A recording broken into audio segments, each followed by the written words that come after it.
they put him up against a guy like Singer or Soon or one of those prostitutes.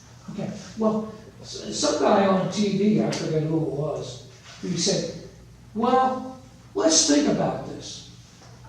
99% of climate scientists support the idea of anthropogenic climate change. He says, so let's do it. He says, we've got this one guy here who says that, oh no, that's not a problem, it's not occurring.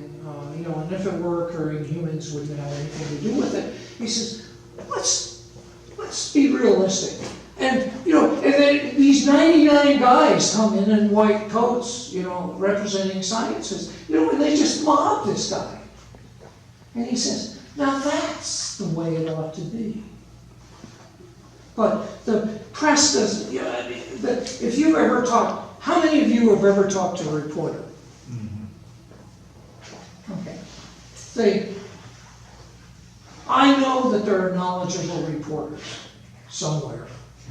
I don't think I've ever met one, but I know that there are knowledgeable reporters. And their knowledge, covers like a square kilometer, but is maybe 1 millimeter deep if you want to be generous. They just have no concept, most of them have no concept of what the hell is going on. And so they'll listen to anybody. They'll listen to you, and the next time they'll listen to your crazy Uncle Ed. And they have no way of discerning, is your opinion better than crazy Uncle Ed's? Anyway, so. But there's fewer and fewer reporters in the field, and so what you have is more and more people just commenting on news. Right. And more of those are controlled by the Republicans and the right wing, like with the Sinclair buyout. Absolutely. FCC. Absolutely. Being controlled by the They go talk to the man in the street who is just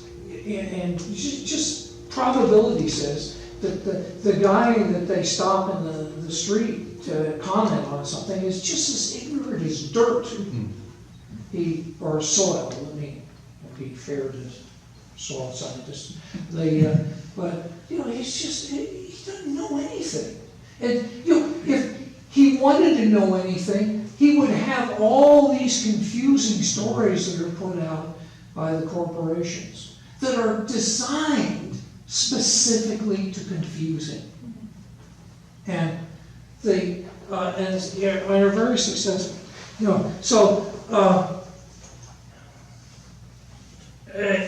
One thing he says is to attack corporate abuse with legal penalties, and man, I'm all for that.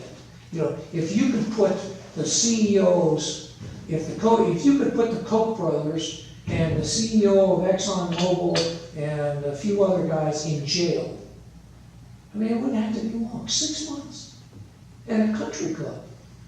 Put them in jail. The climate would turn all of a sudden. They would be all for scientific fact and not made up scientific fact, real scientific fact. But that hasn't happened. What happened to all the guys who gambled with the global financial system and almost brought it down in 2008? What happened to them? They were given high positions in Obama's government. Well, not a damn thing, basically. No, but the thing is that I have another book. I love that. It's called Collapse: How Societies Choose to Fail or Succeed by Jared Diamond. And it's very interesting. He gives examples of societies that failed, like the Norse in Greenland. They would not adapt to changing climate. And so eventually they all died out. But where the Inuit, the native Greenlanders, they thrived because they were willing to adapt. They didn't have conceptions of how things should be done that were originated back in Europe. They looked at the facts on the ground, and they did. They were willing to eat whale meat, for instance, instead of insisting on imported steaks from Copenhagen. Right, well, actually, they've done archaeological digs and found out that the Norse actually ate a lot of seal and some whale and meat, but they never really adapted. They wanted to be Europeans in Greenland, and it didn't work. Okay, and there are examples of successful societies, like on this one island in the South Pacific. They had hogs, and if you know anything about South Pacific culture, they love roasted pig. But they looked at it, they had feral hogs, and they were destroying the ecosystem, and they said, we can't afford it, and they exterminated the hogs on their island. And that's a successful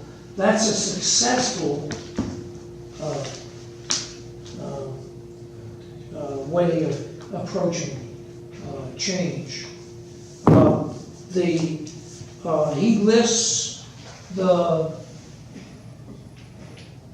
symptoms of a failed society, and I have to say that we fit the description. Can you read the description? Does he have a list of them so we can hear them? It's in here somewhere. I'm not sure exactly where it is, but basically, it comes down to failure to face reality, and failure to assess the problem. And if the problem has been assessed, like climate change is assessed and assessed and assessed and assessed, it's failure to take action that's commensurate with the problem. And we know what the problem is, or at least the people who are not off in La La Land know what the problem is. But we've got an administration now and a Congress that absolutely refuses to take appropriate action. There's a third of the American public that's off in La La Land, the Trump supporters, and they're still in there. It's not just a few leaders. Yeah, It's a big part of the backbone. They'll support him no of this matter nation. what he does. They'll support. It was obvious. Strong Trump supporters still in this day and age. Well, there's still, his support among Republicans is still over 50%. There's a backbone of, I think, religiously inspired anti-intellectualism in this country that just won't go away no matter what the facts are. Because they're not interested in facts. They've already decided on their beliefs. Right, that's true.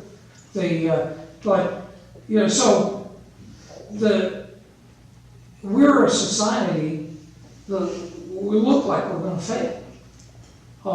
If we lose 90% of our postal infrastructure, we are a failed society. And if we don't take action, we're going to do that. We're going to be a failed society. And you say, well, hell, I live in Arkansas. Even if sea level rose 150 feet, which it could, it wouldn't affect me. My property won't become beachfront property. But what are you going to do with we had trouble with refugees from Katrina. What are you going to have to do when you have to evacuate most of your coastal communities and relocate them into the interior? And the ports, you're getting used to how nice television works. It's coming from Korea, but we blew away the port, blown out, West Coast, East Coast. We don't, again, it goes back to my argument. We do not appreciate appreciate the interconnectedness of all this That's true. stuff. We are in our own little, well, I don't count it, I'm in the Ozarks, I'm not gonna flood.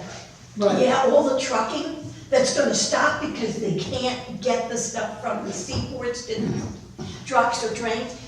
You can be doing without a lot We'll of have new stuff. seaports. We don't, They'll just be inland, 20 or 30 we know what it miles. costs to build a seaport, I'm in Houston, I can tell you, but we don't. Well, I mean, the we don't Mexicans, in 2 years, the Mexicans built a brand-new intermodal port that Kansas City Southern said, you need an intermodal port. And if you build an intermodal port, we'll take all your containers north and deliver them. And so the Mexicans said, well, that sounds like a good idea. Let's, spend $4 or $5 billion and build a new port. And in 2 years, they did. Wow, Yeah. yeah, we don't. Things are It's like, usually. it's both of these books are somewhat depressing. I want to warn you, in case you're already on antidepressants. These books will not help you. When I talk to people about it, now, when I talk to my European friends, they are super on board, coming up with great ideas. But when you talk to Americans, it's always this, well, they say this isn't gonna happen until like 2050 and blah, blah. We have a mindset that we grew up with, a lot of us are of that age, with television, comic books, always at the last minute, there will be a hero. There will be Superman or Batman or whatever. And my brother used to write for Marvel Comics. And he said that was the theme of every story, not what happened during the story, but at the very last minute, Superman or the Lone Ranger. We still believe that very immature thing that we don't have to do anything now because somebody somewhere's gonna come up with a terrific idea and it's gonna work and it's gonna be instantaneous salvation. We just need to grow up as a nation. Well, yeah. And every movie is a hero movie, right? Some guy takes his suit off and he has an undershirt with an S on it. Our kids see those movies all the time. We're still in that mindset. We are people. Well, I mean, But I think where we are, scary. there's no question that, the Americans, well, it's not a crisis yet. Let's wait till it gets to be a Yeah, crisis. it's not a crisis Well, yet. there are some things, like climate change, you can't wait until it becomes a crisis. Because if it's a crisis, it's already gone so far. That there is no possible response to it that will have a good outcome. There just isn't. Don't you think having so much stuff, being such a consumer society, makes us complacent? Well, that's the Big problem. issue. And another problem that we've, Dick and I have discussed is population. There are just too damn many people on this planet. When I was a student, way back when I was at Hopkins, I heard an economist say, he said, when you pass 1 billion people, he said, there are no more economies of scale. He said 1 billion people can do anything that the human race aspires to. They can write great literature, it can compose great music, it can explore space, it can cure cancer, it can do, 1 billion people can do anything that the human race needs done or wants to do. And he said,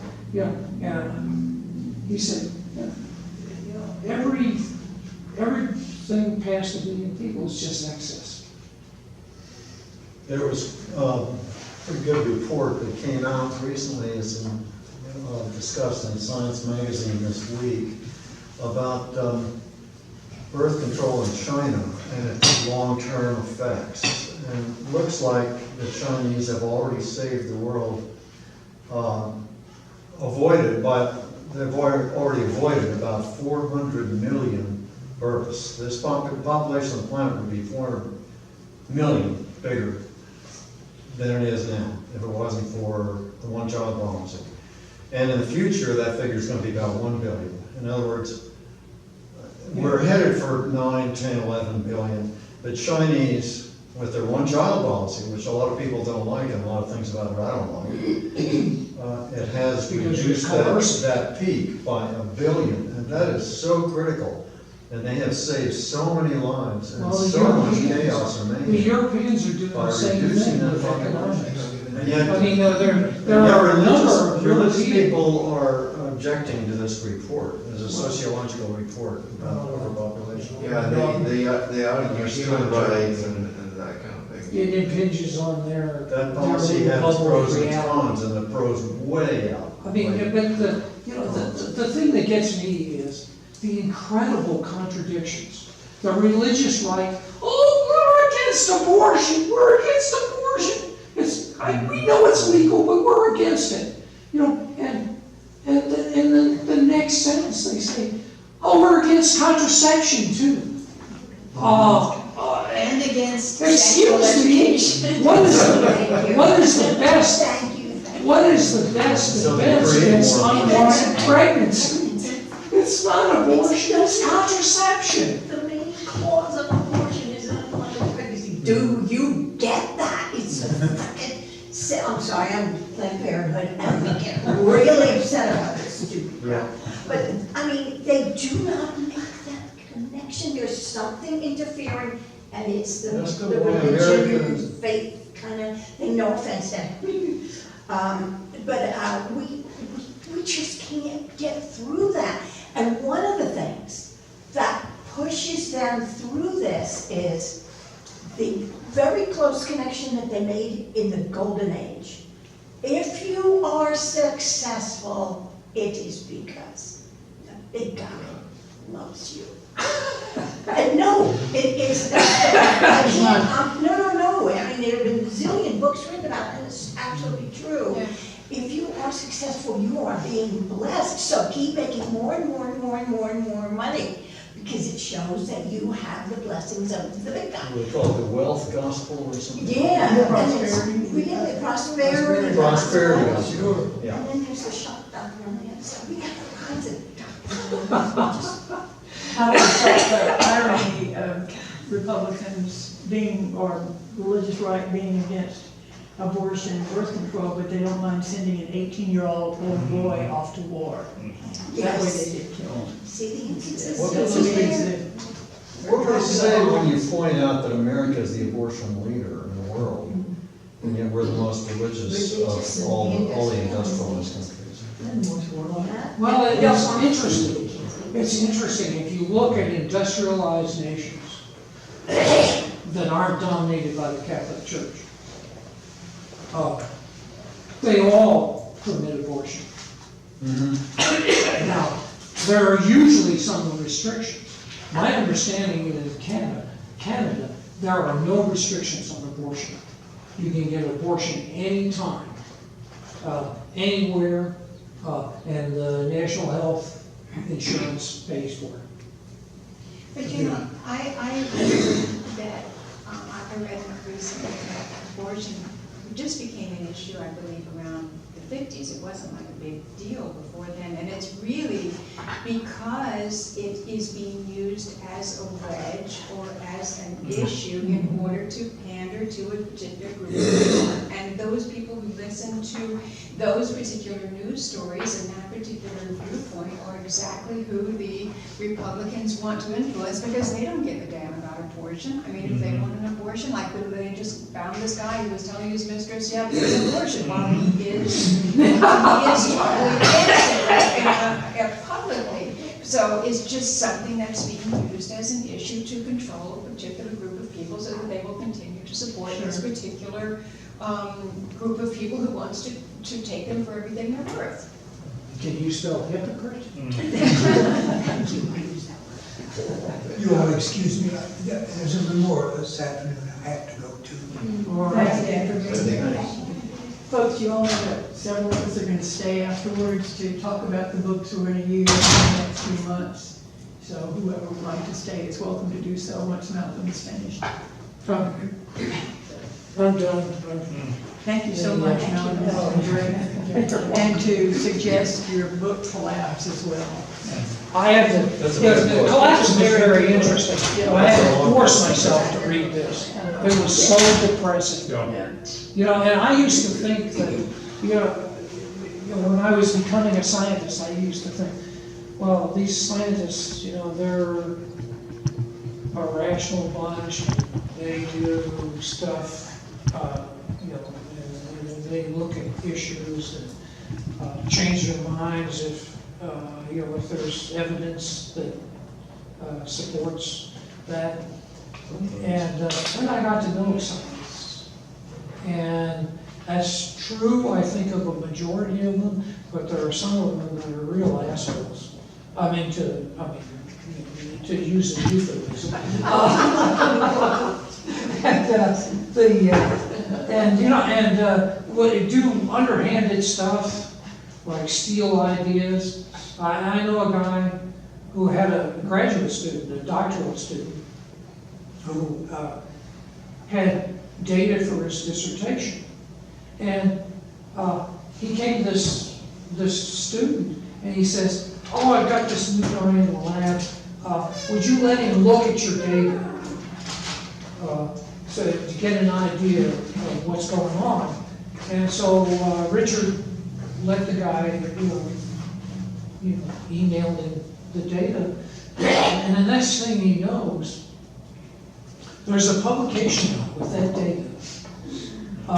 With the head of the laboratory being the first author, and this new guy, being the second author. And Richard has to start all over again, getting data, because his data's already been published. And that's what I call, using a euphemism, an asshole. Not too many times. I think you have to attribute Terry, did you have something? Yeah, on the issue of resource consumption, and certainly population is a big factor, but there's an article from the BBC, it was written back in March, but I just read it this weekend. One of the sentences that he has is, for example, the top 10% of global income earners are responsible for almost as much total greenhouse gas emissions as the bottom 90% combined. Whoa. Yes. So yes, population is important, but the population right here is the population that we need to be most concerned about. And they're the most unaccountable segment too, you know? Right. And this is, every single issue that we are working on really goes back to, there's a little cadre of people who are making a whole lot of money off of the situation that is destructive, and we have no way to stop them. And figuring out how to actually bring that about that is the job number one. Right. We need to restrain ourselves the most. Well, yeah. Carbon fee and dividend would do more than any other one thing, I Yes. think, to bring those people under control. Including me and a lot of us, because we fly for a long and we raise the cost of gas, and we drive our cars all over the place for sure. Next And month, especially it's the rich that tend to do that more, so charge them for that fossil fuel. next month's presentation, I'm gonna go ahead and give this before we start to break up here. But Jeannie will give next month's presentation, and it follows up beautifully on what you just mentioned and what Gladys just said as well. The books that she's going to be presenting is The Subsistence Perspective Beyond the Globalized Economy by Maria Mize and Veronica Ben-Holt Thompson. And here's a short description, there's a long one and a short one. And Jeannie's always talking about the people of the Global South. The failure of global efforts since 1988 to halt the impending climate disaster makes it clear that new understandings of the crisis and new strategies for changing society are necessary immediately. The subsistence perspective provides a clear and fearless ecofeminist analysis of the global problems caused by capitalism and patriarchy. They take the perspective of village women of the global south to find solutions to the problems caused by the industrialized world. A key solution is the rebuilding of subsistence or core economies in the industrialized world. As each individual and every community begins to work right now to rebuild our local subsistence economies, we also take power away from capitalism. If you find yourself turning your nose up at the idea of subsistence, this book will help you overcome the prejudices against subsistence that capitalism has instilled in people in the modern world. That is really central.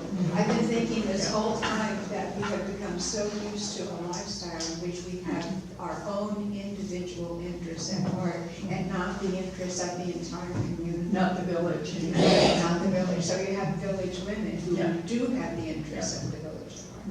And all of these people in the corporations, well, they have their corporate interests at heart. I mean, it's kind of, it's like against everything. They want to completely control and enslave everything.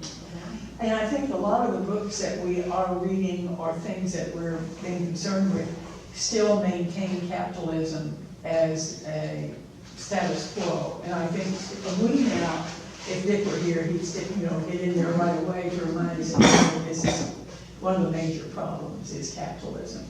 And so Jeannie's book, I think, is a great counter to that. Because even with Republican war on science, we're still not getting to this point, which is what Terry has brought up and, Art has made clear about how we in the global north have so much. And as consumers, we think it's endless, and it's just not. I wonder what people here think about the possibility that Bernie Sanders' type of approach could make quite a difference in the problem of capitalism. Mm-hmm. Even though he's working within a capitalistic framework, he's talking about something, sort of socialism within a capitalistic framework. Could that help?